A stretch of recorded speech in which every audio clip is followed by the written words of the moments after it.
Oke, di pertemuan kali ini kita akan membahas tentang at-tasrif al-lughawi li fi'lin madin.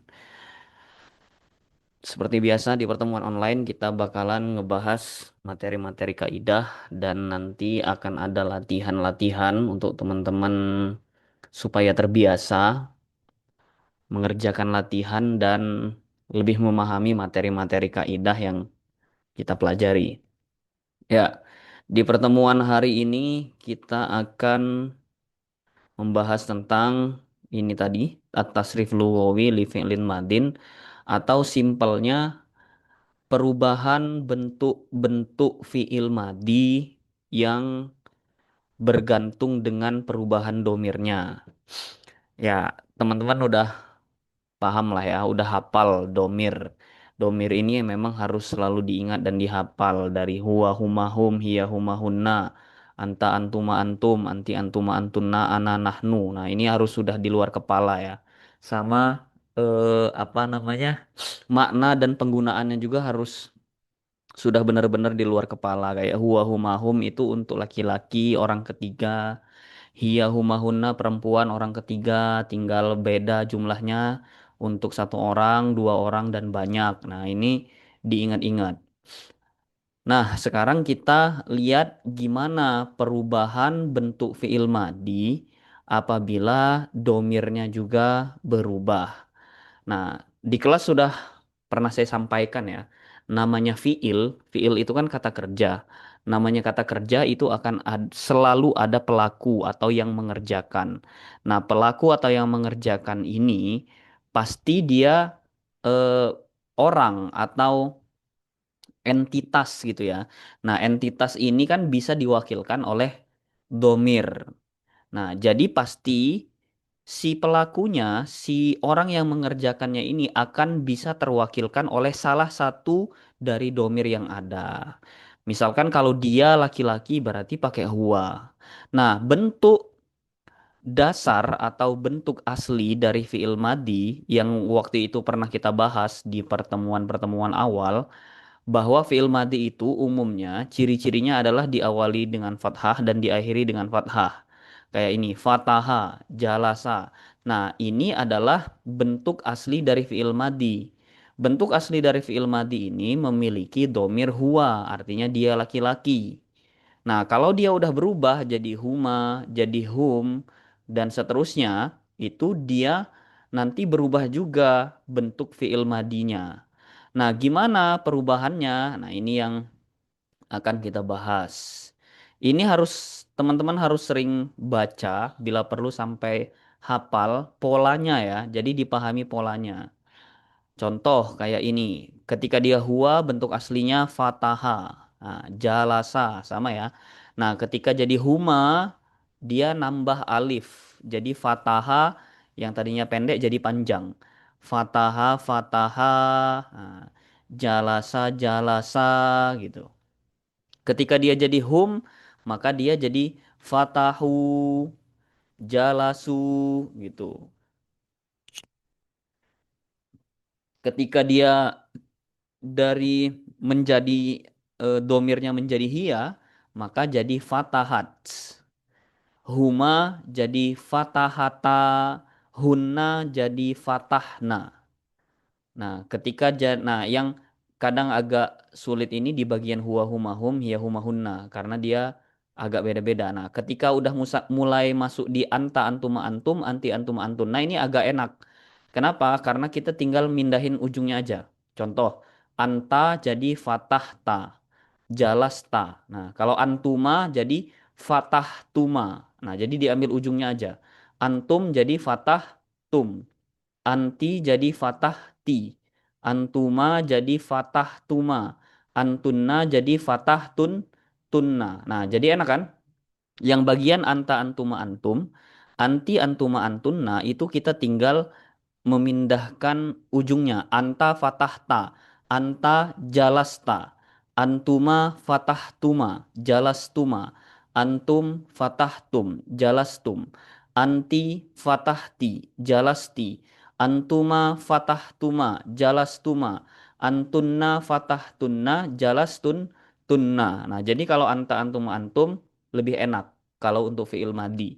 Nah, ketika ana diingat-ingat, ketika ana dia jadi fatah tu. Ketika nahnu jadi fatah na. Nah, jadi ana nahnu sama huwa huma hum hiya huma hunna yang agak tricky ketika kita mau ngapalnya. Nah, ini kalau teman-teman juga apa namanya banyak sebenarnya metodologi dan cara ngapalnya. Ada juga yang dibikin lagu dan lain sebagainya.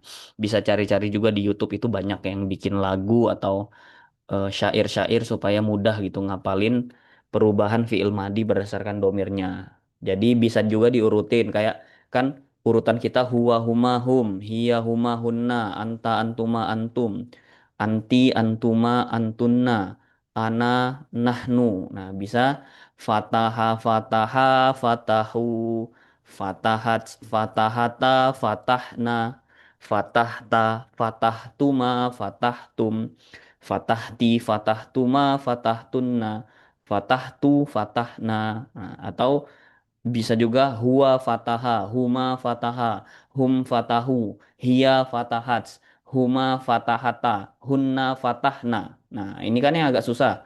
Nah, ketika anta tadi tinggal ngubah ujungnya aja. Anta fatahta, antuma fatahtuma, antum fatahtum, anti fatahti, antuma fatahtuma, antunna fatahtunna. Nah, ana fatahtu, nahnu fatah. Nah, jadi dia harus selalu sesuai antara domir dan bentuk fiil madinya. Nah, jadi dilihat polanya ya. Kalau ini kan fataha, nah ini jalasa. Jalasa, jalasa, jalasu, jalasat, jalasata, jalasna, jalasta, jalastuma, jalastum, jalasti, jalastuma, jalastunna, jalastu, jalasna. Nah, jadi kalau kita mau bilang saya sudah duduk, karena kalau fiil madi kan sudah lewat ya. Saya sudah duduk, berarti kita nggak bisa lagi bilang ana jalasa, salah. Yang benar ana jalastu. Kenapa jalastu? Karena ana, saya gitu. Kalau mau bilang kamu kamu telah duduk berarti anta, anta jalas, jalasta. Nah, ini biasanya soal-soal tentang perubahan-perubahan bentuk fiil ini sering keluar nanti di post-test dan di ujian. Nah, jadi misal contoh ada kalimat huwa hamala. Nah, ada huwa hamala kita bahu. Nah, di sini ada soalnya huwa hamala kita bahu. Nah, nanti disuruh ganti huwa ini kan domir ya. Domirnya diganti ana atau diganti antuna, diganti nahnu, diganti huma. Nah, kita lihat dalam satu kalimat itu ada berapa kata nih yang akan terpengaruh oleh domir. Yang pertama domirnya sendiri pasti. Yang kedua hamala. Nah, hamala ini fiil madi kan? Fiil madi karena dia ini domirnya huwa, terus hamala ini bentuk asli dari fiil madinya ada sebelumnya fathah, terakhirnya fathah. Berarti ini fiil madi karena dia bukan isim. Nah, kita bahu. Nah, ini yang kita pelajari di minggu sebelumnya. Kita bahu ini adalah isim yang dia ada kepemilikannya. Artinya kitabnya. Kok pakai hu? Karena domirnya huwa. Nah, berarti ada perubahan yang akan terjadi ketika domirnya kita ubah. Contoh, di sini kita disuruh ngubah domirnya jadi ana. Maka huwa berubah jadi ana. Nah, hamala harus berubah. Kita lihat, kalau ana tadi jalas tu. Berarti kalau hamala jadi hamal tu. Nah, ada hamal tu di sini. Nah, habis itu kita bahunya juga berubah jadi kitabi. Nah, kenapa jadi kitabi? Karena domirnya ana. Nah, kalau disuruh ngubah jadi antunna, berubah juga jadi antunna. Nah, ingat kalau anta antuma antum anti antuma antunna itu kita tinggal ngambil ujungnya ini aja, digabungin dengan fiil madinya hamal tunna. Nah, antunna hamal tunna. Nah, kita bahunya berubah juga. Nah, ini salah ini bukan kita bahunna ini. Kita bakunna. Saya ganti dulu.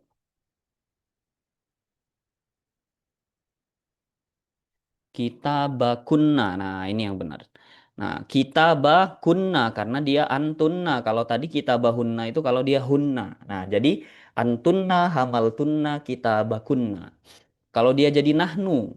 Nah, berubah. Nahnu hamalna. Nah, nahnu hamalna kitabana. Karena nahnu. Kalau dia huma hamala. Nah, dia jadi panjang. Sama kan? Sama dengan yang ini tadi. Huma fataha. Yang ini. Huma yang ini. Fataha. Jalasa. Nah, maka dia huma hamala kitabahuma. Nah, huma hamala kitabahuma. Karena di sini domirnya huma. Gitu ya. Ini contoh contoh apa namanya? Contoh soalnya, contoh eh, kita disuruh untuk merubah merubah domir yang ada pada satu kalimat. Nah, jadi ini benar-benar penting ya, teman-teman ya. Jadi kalau bisa minimal sering dibaca-baca dan sangat bagus sekali kalau memang bisa dihafalkan. Yang dihafalkan ya polanya. Nanti kalau diganti ya tinggal berubah aja, berubah apa namanya bentuk aslinya. Contoh misalkan apa menulis misalkan kataba ya udah berarti kataba katabu katabat katabata katabena katabta katabtuma katabtum katabti katabtuma katabtunna katabtu katab nah oke seperti itu ya bisa dipahami ya kalau memang nanti ada yang bingung bisa ditanyakan nanti di akhir akan saya berikan link seperti biasa untuk latihan yang nanti juga nilai dari latihannya akan kita gunakan untuk membantu meningkatkan nilai akhir. Seperti itu ya. Oke, kalau ada yang mau ditanyakan, silahkan ditanyakan.